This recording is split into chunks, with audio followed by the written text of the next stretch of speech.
Welcome to the podcast. My name is Daniel Schonbuch, licensed psychotherapist and author of a new book on Viktor Frankl called Viktor Frankl and the Psychology of the Soul. We're delighted to have with us today Mrs. Rona Lalezary from California.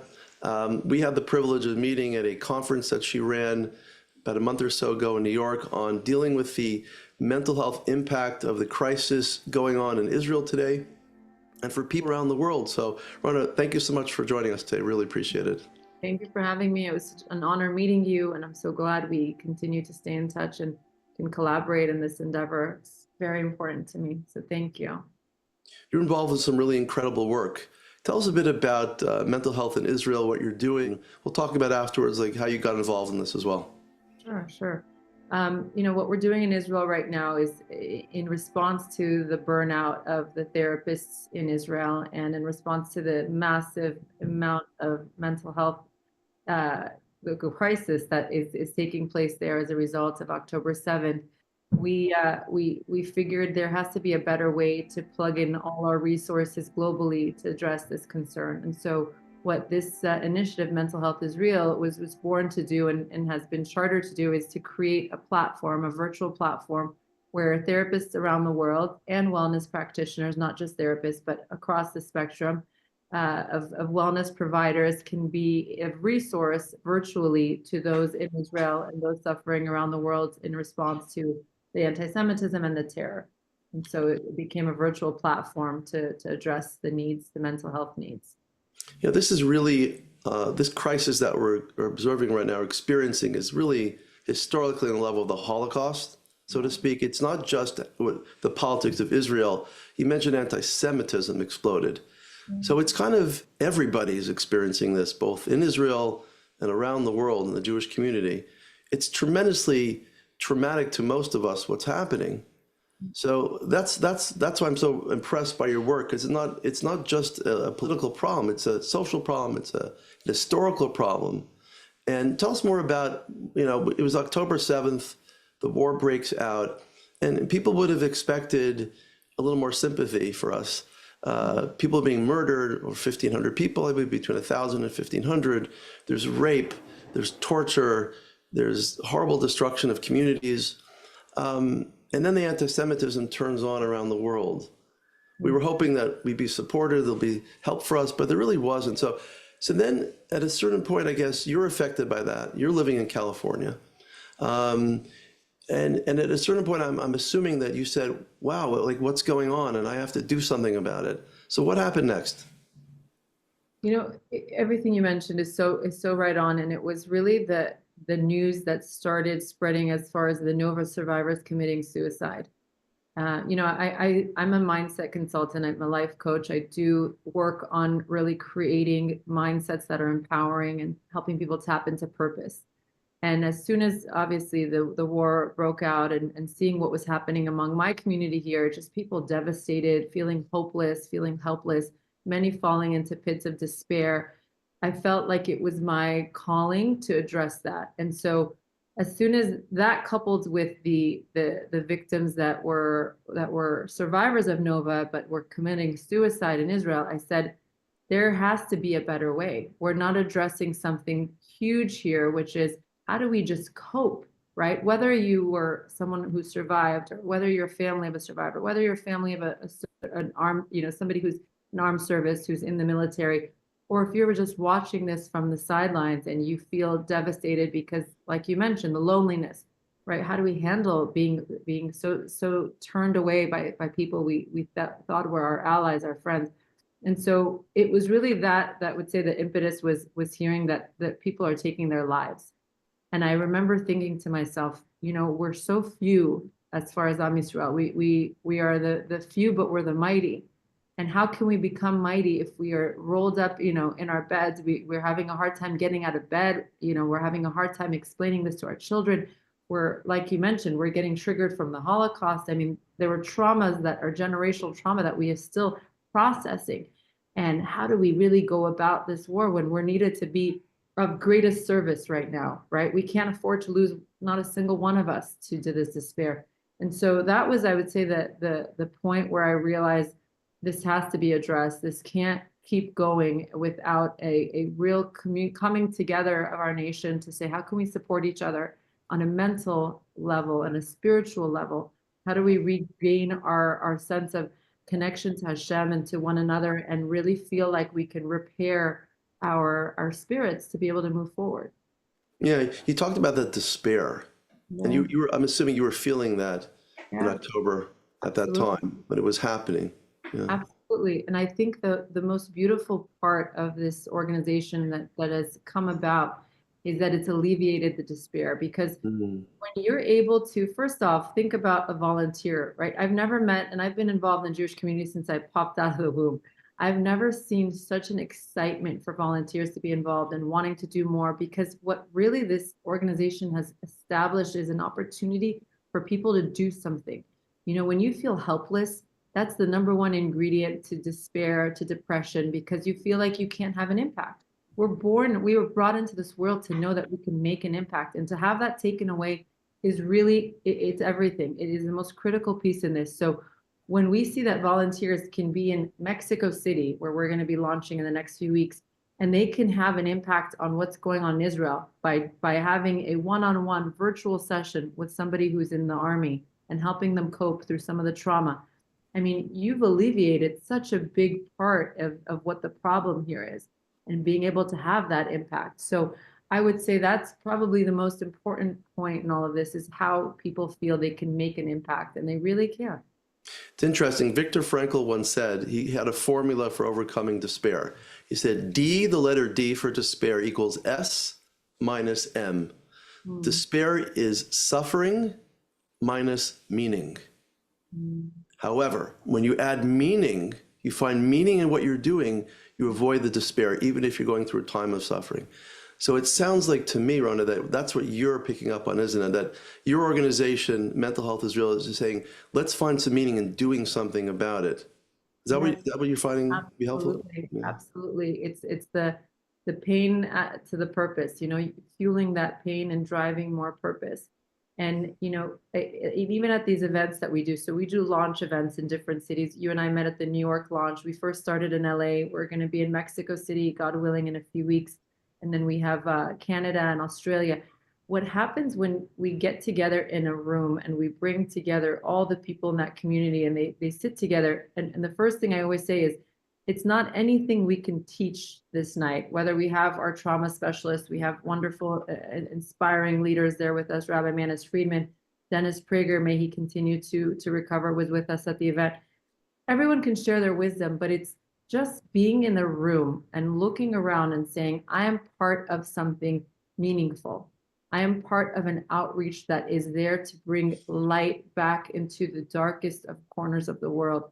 That is healing in and of itself. And so I absolutely agree with that. And I think that's such an important piece of all of this, is the purpose. Yeah. And we know from trauma therapy, from Peter Levine and people like Gina Ross, who train with Peter Levine and others, that trauma is defined by what he calls being frozen, is absolutely frozen. You know, there's fight and flight. So that's not so bad. If you fight your attacker and you run away, the trauma is at a certain level.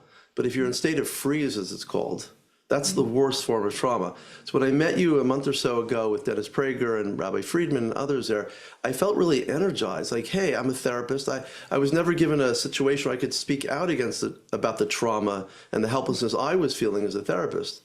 And that's, Wow. you're correct about that. Your organization is giving people a feeling we can do something about this. We can do therapy with clients. We could with soldiers, with people that were traumatized, with civilians who were traumatized. Tell me more about that. How do people get involved with your organization, and what type of services are you providing for people that are victims of Nova attack and October 7th in general? Sure. Thank you. First of all, I'm so happy you had that experience sitting there, because that's our goal, and it makes me feel so empowered and inspired to hear that it has that effect on individuals like yourself. So thank you for sharing that. So what the organization, what we're offering right now is a virtual platform where anyone who's in the wellness space, so whether you're a trauma specialist like yourself, whether you're a breathwork consultant, whether you're a yoga teacher, we bring you on board. We do a training session that really allows us to make sure that they have the basic tools and are certified to be on a platform like this. So if there is a trauma specialty, we obviously make sure that the certification is there, that they're properly trained. There's a specific onboarding system that we make sure we're addressing and really making sure that we have quality, on our platform. And we offer a training session for those who want specific trauma designation. So if a therapist comes on and wants to volunteer their services and they haven't been trauma trained, Gina Ross has a 3-day intensive course, and we plug them into her course. She gives basically a 3-year training course in 3 full intensive days, interactive days online. So that's the training piece. But it's every therapist or practitioner who comes on offers us 2 hours a week of their volunteer time, and then every end user gets 6 sessions free of cost. And so once the end user hits session 6, they can decide if they want to continue at a very reasonable rate. We charge $27 just past that 6th free session, so that we can keep the platform running, since this is all nonprofit volunteer based. And at that point, they can continue, and most have. We've been running since October 8th. The organization that we teamed up with, Planet Therapy, literally 2 Israeli women started the next day after October 7th and just gathered therapists within Israel. And when we met them about 3 months after that, when I was trying to figure out the right platform for this, they were the perfect partner, because they had already established the system and they were looking for a global outreach. And so we were able to bring them therapists from different parts of the world. And so now you have Israeli therapists in conjunction with Mexican therapists and Australian therapists. So that's been the neat part of creating that extensive platform. But it is really for everyone, who is the end user. It's anyone who has been affected by the war, either directly or indirectly. We have moms on there that are just like, I'm having a hard time emotionally handling this, and I can't get myself to the point of explaining it to my kids. How do I talk to them about this? So there is such a wide, I would say, spectrum of end users, and we've opened it up to our allies. We have some therapists on here that are not even Jewish, but are from the Christian community, of major supporters of Israel, and they wanted to lend a hand. And so we've been able to offer them the opportunity to receive the help as well. So it's been a really incredible coming together of those who really want to see us be well. Yeah, and anybody can get involved if they care, if they're interested. If they need to go for training, they're going to go for training. They can get the training. If you deem them to be the right fit, you're going to help them get to the right person that they could talk to. And they get actually 6 free sessions. So you're really helping people. You're saving their life. Those 6 free sessions are just life-saving if you're distressed, if you're isolated, and if you're traumatized. Yeah. I mean, it really is. And it's breaking a stigma. And I think that's why, people say, well, why are you letting people get free sessions if they can afford it? And I said, our whole idea is there's such a stigma around therapy and access to therapy. You're talking about a college student, let's say in Hunter College in New York, for example, who's facing an immense amount of antisemitism, has finals, has, career questions, and what's happening now. They're overwhelmed. They're not even with their family. And you're expecting them to go find a therapist, sit in a therapist's office, have a consult, decide if they can come back, get transportation to and from. And so our whole thing is make it accessible, make it easy, let them understand that therapy and wellness is accessible, and then let them go from there. So a lot of times it's people's first entry point into mental health. And so that's the main thing, is really making it easy and accessible. And oftentimes people come back and become donors after they've been through a few sessions, because they can give and they want to give. And so it really is an opportunity for everyone who is affected to have a place to say, what, this is your safe space. And for every place that's turned you away, and for every classroom that's shut its doors to you, we are here with open arms, and we're here for you. And so Rona, you're really creating this global safe space for the Jewish community and our allies and others that really want to get help right now. Exactly what it is. Exactly what it is. Yeah. And I remember when I met you at the conference, you had a woman who I believe lost one of her children. in October. So what was her name? Can you tell us a bit about her story? Yeah, Einav Denino. It was incredible from Hashem that we were able to connect with her. Einav's son Ori was one of the six. If you remember, there were six that were recently executed in the tunnels. Yes, yes. Her son was one of those six, and for over a year he was in captivity. They didn't know his whereabouts, and unfortunately, she had to hear the news that he was executed in such a way. And that morning before the event, I had no plans of having her at the event. I didn't even know she was in New York. And I was doing a live interview similar to this one. And the lady on the interview who was asking me questions said, Ori Denino's mom is here in New York and is on the live. Can we plug her in? And I said, absolutely. I didn't even know that was possible. So she joined the live where we were talking about the event. And she shared, she only speaks Hebrew, but we had a translator, and she shared how much her son, his whole purpose of existence was to just spread love and to give support to everyone who needed support. And how much the captives who had met him, those who were still held hostage, and those who were freed, spoke about how he was such a support system for one another and for the others. And I invited her. I said, Einav, I know this is last minute. Would you be able to join us tonight? We have this event. It would mean the world for me to hear you share your message, what you just shared with our audience. And she came. And so what her whole message, and we were able to actually connect with her in Israel. Gina went to Israel this last month, and we offered her the first stab at our healing efforts in Israel because of obviously her circumstance. But her whole message was, these kids and these hostages are doing so much for each other in the darkest of spaces, never have met each other, and they're holding each other and they're supporting each other and they're taking care of each other. And she said, why are we not doing that here where we can breathe and we're up, above ground and we can have all the resources to be there for one another? Let's take care of each other.